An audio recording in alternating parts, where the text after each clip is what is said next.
Hello बच्चों, आपका हमारे चैनल में स्वागत है। बच्चों, मैंने आपको इसके पहले पिछले वीडियो में कुछ प्रश्न समझाया था, जिसका भाग था आपका पार्ट 6। पार्ट 6 में आपको मैंने प्रश्न क्रमांक 4 और 5 समझाया था। आज आपको जो आने वाला वीडियो है पार्ट क्रमांक 7, उसमें प्रश्न 6 समझा रहा हूं। देखिए प्रश्न 6 क्या है आपका। प्रश्न 6 में क्या कहा है। प्रश्न 6, यदि कोण ए और कोण बी न्यून कोण है, कोण ए और कोण बी न्यून कोण है, जहां cos ए बराबर cos बी, तो दिखाइए कि कोण ए बराबर कोण बी। प्रश्न में हमें क्या कहा, फिर से एक बार हम प्रश्न को पढ़ रहे हैं। यदि कोण ए बराबर यदि कोण ए और कोण बी न्यून कोण है, जहां cos ए बराबर cos बी, तो दिखाइए कि कोण ए बराबर कोण बी। तो अब इसे हम हल करेंगे। हल करने के लिए क्या करना पड़ेगा, सबसे पहले हम मान लेंगे, माना एबीसी एक समकोण त्रिभुज है। क्या मान लेंगे, माना एबीसी एक समकोण त्रिभुज है जिसमें कोण सी 90 अंश। अब कोण सी 90 अंश क्यों, क्योंकि हमें यहाँ पे जो ए और बी है, कोण ए और बी कौन से हैं, न्यून कोण। तो जो अगला कोण जो बनेगा सी पे बनेगा, वो क्या बनेगा, समकोण बनेगा। तब कोण ए तथा कोण बी न्यून कोण होंगे। तो यहाँ हमको सबसे पहले क्या लिख देना है, मान लेना है एबीसी एक समकोण त्रिभुज है जिसमें कोण सी 90 अंश, तब कोण ए तथा कोण बी न्यून कोण होंगे। फिर हम एक समकोण त्रिभुज बना लेंगे ए सी बी। सी बिंदु पे समकोण, बी पे बी कोण और ए पे ए कोण। और हमको दिया क्या है, दिया है cos ए बराबर cos बी। तो ये लिख दिया हमने cos ए बराबर cos बी।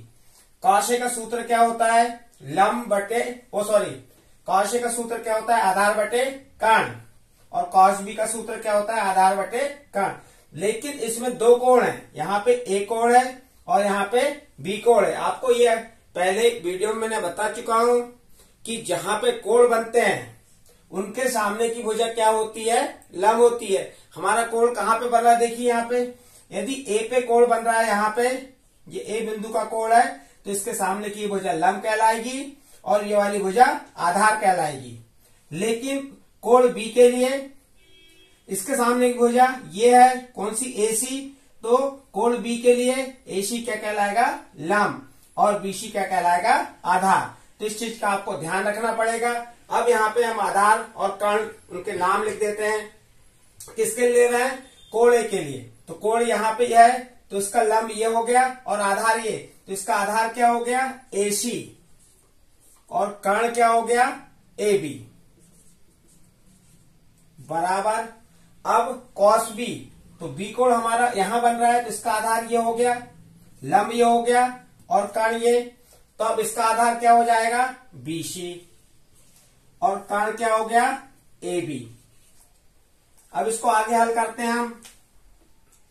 एसी बराबर, ये ए बी भागित में है, बराबर के इस पर पक्षांतर करेंगे तो काय में चले जाएगा, गुणा में चल जाएगा। तो बीसी बटे ए बी जैसा का वैसा लिख देते हैं। ये हमने लिख दिए बीसी बटे ए बी, और भाग में तो काय में चले गया, गुणा में, ए बी ऊपर चले गया। ये ए बी से ए बी कैंसिल हो गया, तो क्या बचा, एसी बराबर बीसी। ये क्या आ गई आपकी, ये एसी भुजा किसके बराबर आ गई, बीसी भुजा के बराबर आ गई। एसी भुजा किसके बराबर आ गई, बीसी भुजा के बराबर आ गई। तो अब हमको यहाँ पे कैसे क्या करना है, देखिए यहाँ पे ए बी बराबर एसी भुजा बीसी भुजा के बराबर आ गई। तो त्रिभुज एबीसी में यहां लिख देंगे, त्रिभुज एबीसी में एसी बराबर क्या हो गई, एसी बराबर क्या है, बीसी है। एसी बराबर बीसी है। जब त्रिभुज की दो भुजाएं, समकोण त्रिभुज की दो भुजाएं बराबर होती हैं, तो कौन सा त्रिभुज कहलाता है, समद्विबाहु त्रिभुज कहलाता है। यहां लिख देंगे चूंकि त्रिभुज एबीसी एक समद्विबाहु त्रिभुज है। समद्विबाहु त्रिभुज है। हमने लिख दी समद्विबाहु त्रिभुज है। जब इनकी समद्विबाहु त्रिभुज है, समद्विबाहु त्रिभुज की भुजाएं बराबर है, हमें भुजाएं बराबर से क्या बता दी, समद्विबाहु त्रिभुज है। तो जब समद्विबाहु त्रिभुज की आमने सामने भुजाएं बराबर हैं तो उनके कोण भी कैसे होते हैं, बराबर।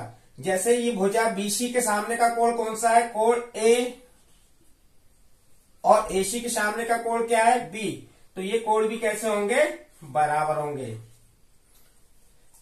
यहां पर फिर से ध्यान दीजिए, त्रिभुज एबीसी में भुजाएं बराबर हैं, इसलिए त्रिभुज क्या हो गया आपका, त्रिभुज एबीसी एक समद्विबाहु त्रिभुज है। समद्विबाहु त्रिभुज में क्या है उसकी परिभाषा, उनके यदि भुजाएं बराबर तो उनके सामने के कोण भी कैसे होते हैं, बराबर होते हैं। तो ये हमने सिद्ध कर दिए। क्या सिद्ध किए, सिद्ध हुआ, या इसको हम लास्ट में लिख सकते हैं, इति सिद्धम। इस प्रकार से इस प्रश्न को हम यहां तक हल करके समाप्त कर सकते हैं। देखिए बच्चों, हमने अभी प्रश्न क्रमांक 6 कंप्लीट किए। अब प्रश्न क्रमांक 6 के बाद आपको प्रश्न क्रमांक 7 करा रहा है। प्रश्न क्रमांक 7 देखिए क्या है, प्रश्न को पढ़िए।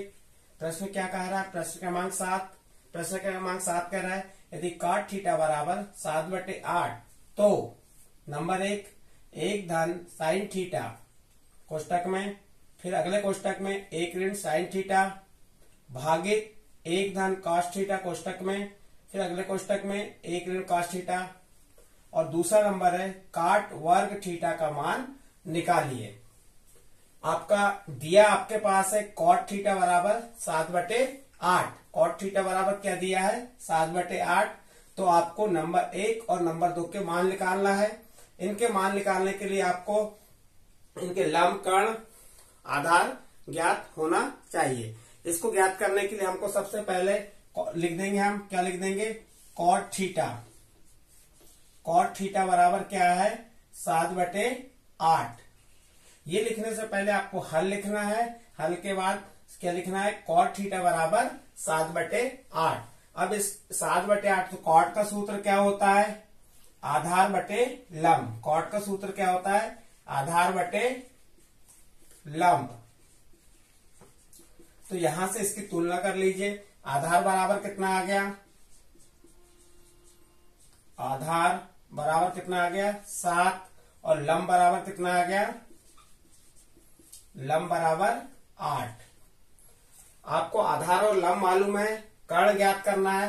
कर्ण ज्ञात करने के लिए हमको समकोण त्रिभुज की आवश्यकता पड़ेगी। तो हम एक समकोण त्रिभुज ले लेंगे। समकोण त्रिभुज कौन सा ले लेंगे, ये ले लिया हमने समकोण त्रिभुज।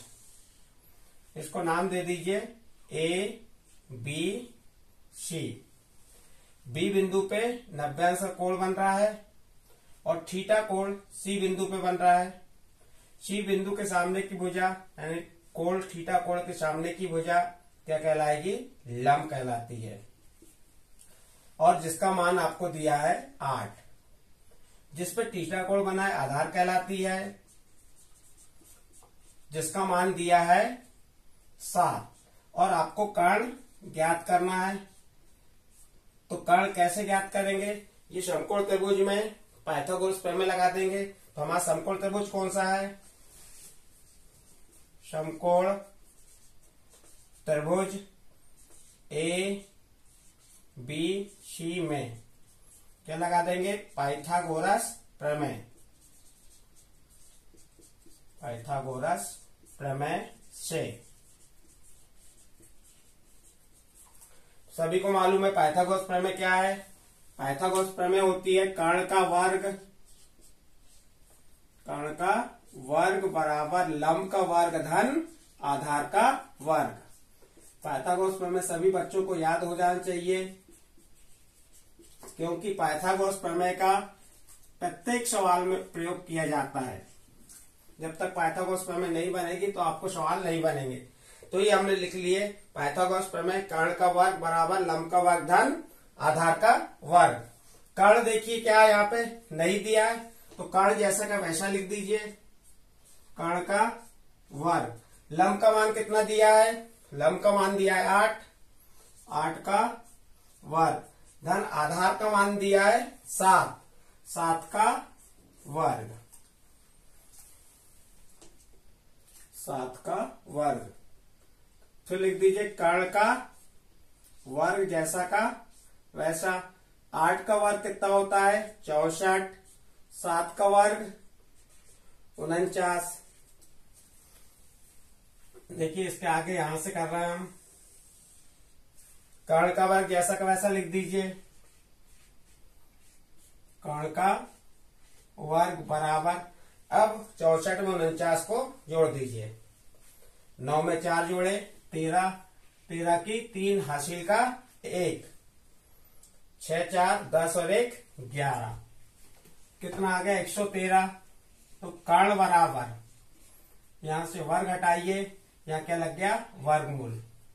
और 113 का वर्गमूल पूर्ण वर्गमूल नहीं होता, इसलिए उसे जैसा का वैसा लिख दीजिए। ये आपको कर्ण ज्ञात हो गया कितना? 113 कर्ण ज्ञात हो गया। अब आगे हम क्या करेंगे? किसके मान निकाल लेंगे? साइन कॉस के मान निकाल लेंगे। साइन का मान कैसे निकालेंगे? देखिए साइन थीटा का सूत्र क्या होता है? लंब बटे कर्ण बराबर, लंब का मान कितना है? 8 और कर्ण का मान कितना आया? कर्णी 113। साइन के बाद कॉस का मान निकाल लीजिए। कॉस थीटा बराबर, सूत्र क्या होता है? आधार बटे कर्ण। कॉस थीटा का सूत्र क्या होता है? आधार बटे कर्ण।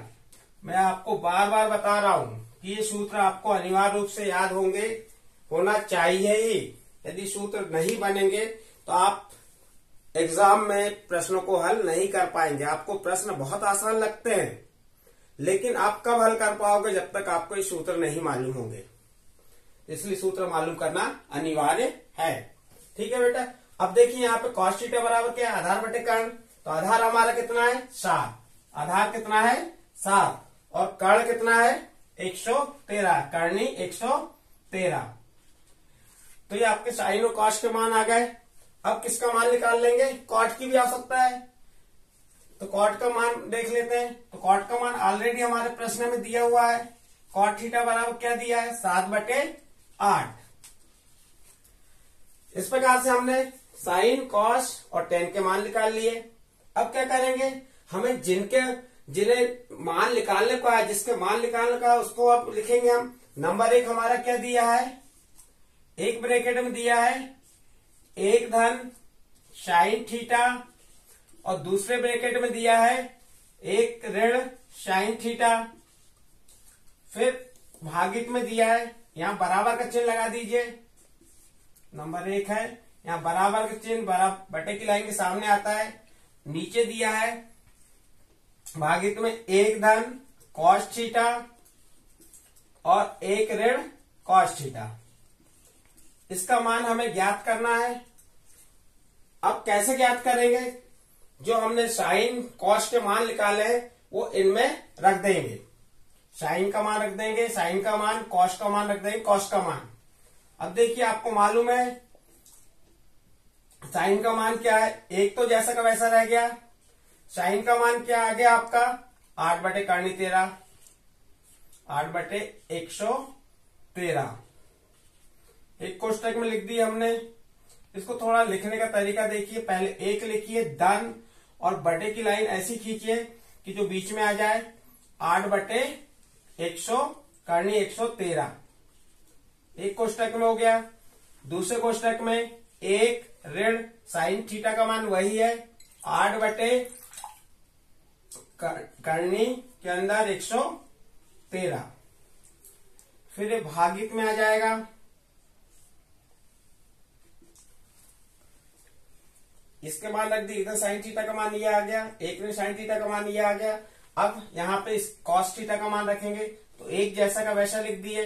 1 कॉस थीटा का मान आया 7 भागित करनी 113। कोष्टक बंद। अगले कोष्टक में एक ऋण उस cos थीटा का मान वही है 7 भागित करनी 113। अब यहां देखिए इनके गुणा, इस कोष्टक का गुणा इस कोष्टक से, इस कोष्टक का गुणा इस कोष्टक से। यदि आपको सौर समीका है, आपने 9th में पढ़े हैं, और इसके पहले की वीडियो में मैंने आपको सौर समीका बताया था। वह सौर समीका थी a का वर्ग ऋण b का वर्ग बराबर एक कोष्टक में a धन b और दूसरे कोष्टक में a ऋण b। तो इस सौर समीका या इस सूत्र का हमें प्रयोग करना पड़ेगा, क्योंकि यहाँ पे ये a का मान है और ये b का मान है, ये a का मान है, ये b का मान है। क्योंकि दोनों कोष्टक के मान समान है, इनमें चिन्हों परिवर्तन है, यहाँ धन का चिन्ह और यहाँ ऋण का चिन्ह है, तो हमारी सौर समीका a धन b a ऋण b बराबर क्या हो जाएगा, a वर्ग ऋण b वर्ग। तो यहाँ पे एक का वर्ग ऋण b का मान 8 बटे करनी 113 इस पूरे का वर्ग, ये इन दोनों का मान ये आ गया। फिर भागित में भी वही सूत्र लग जाएगा, ये भी एक बार धन में एक बार ऋण में है, तो क्या हो जाएगा, एक का वर्ग ऋण एक का वर्ग ऋण 7 भागित करनी 113 पूरे का वर्ग। अब इनके वर्ग निकाल लीजिए, एक का वर्ग एक ऋण 8 का वर्ग 64, 8 का वर्ग 64 भागित करनी 113 का वर्ग क्या हो जाएगा, 113। फिर पूरे के भागित एक का वर्ग एक ऋण 7 का वर्ग 49 करनी 113 का वर्ग 113। अब इनको क्या करेंगे, घटा देंगे। अब देखिए यहां पे बराबर में लिख दिया मैंने एक, तो ये जो एक में से ऋण 64 बटे 113 घटाएंगे तो इसका क्या लेना पड़ेगा हमको, एलसीएम। क्या लेना पड़ेगा, एलसीएम। अब इस एक के भागित में कुछ नहीं है तो क्या छुपा रहता है, एक। तो एलसीएम किसका लिया जाता है, हर का। यहाँ पे एक है और यहाँ 113 है, तो इसका एलसीएम 113 ही आएगा। एलसीएम क्या आएगा, 113। अब इस एक का भाग जो हमारा एलसीएम आया 113 उसमें देंगे। एक का भाग 113 में दी कितने बार गया, 113 बार गया। और जो भागफल 113 आया है उस भागफल का गुणा अंश में कर देंगे। हमारा भागफल क्या है, 113। 113 का एक में गुणा किए तो क्या आएगा, 113। तो 113 हम यहां पे लिख देंगे। फिर काय का चिन्ह है, ये ऋण का चिन्ह। फिर आप 113 का भाग, ये जो भाग लघुत्तम है आपका एलसीएम है, इसमें दीजिए।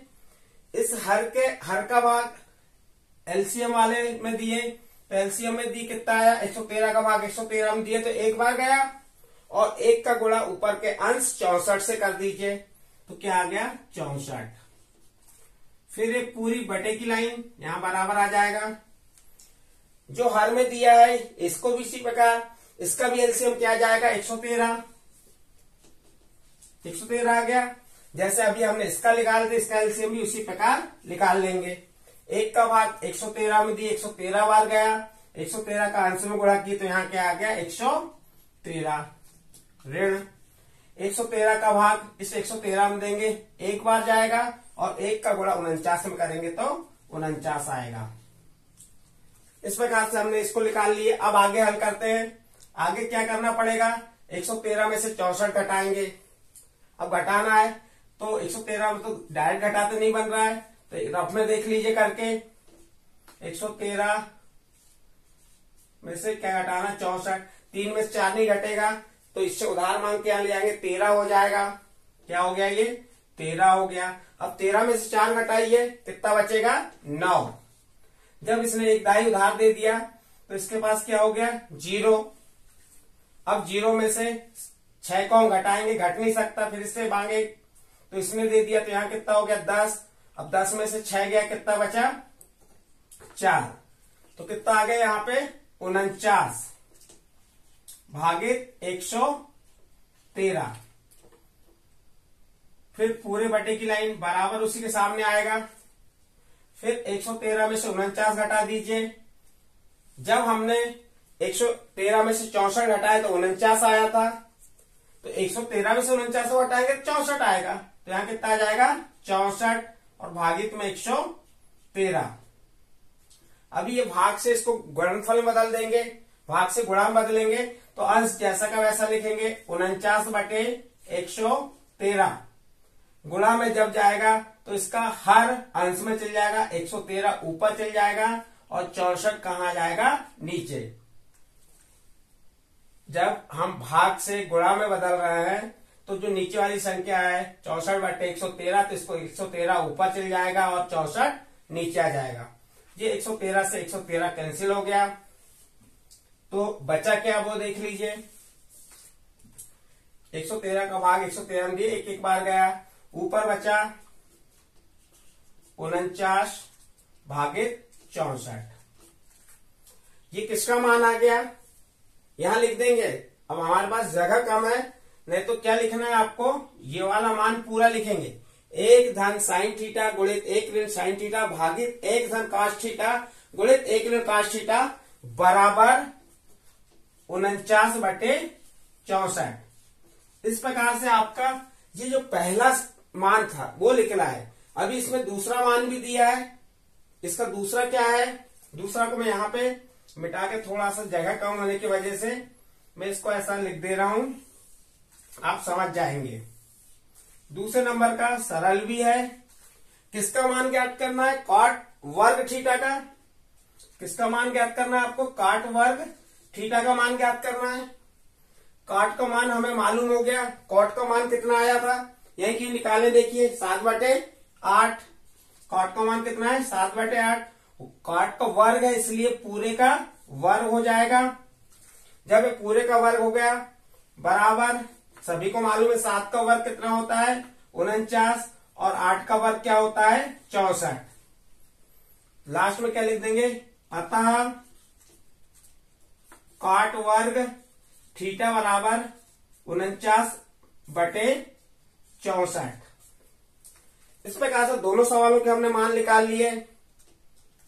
तो आपको इस वीडियो में मैंने प्रश्न क्रमांक 6 और 7 समझाया। आपको इस प्रश्नों में जहां पे भी किसी प्रकार का डाउट्स है या नहीं बन रहा है तो आप मुझे कमेंट्स बॉक्स में बता सकते हैं, मैं उसे अगले वीडियो में आपका सॉल्व करा सकता हूं और आपके प्रश्नों को हल कर दूंगा। अब आने वाले वीडियो में इसके आगे के जो प्रश्न आएंगे, प्रश्न नंबर 8 और 9 आपका आने वाला जो वीडियो आएगा उसमें बताएंगे। तो बच्चों आप इन प्रश्नों को ध्यान से समझिए, करिए और प्रयास कीजिए कि हम अच्छे से अच्छे कर सके और अंक प्राप्त कर सकें। इसके साथ आपको अगला वीडियो में आने वाले दिन बनाऊंगा और आपको भेजूंगा। ठीक है।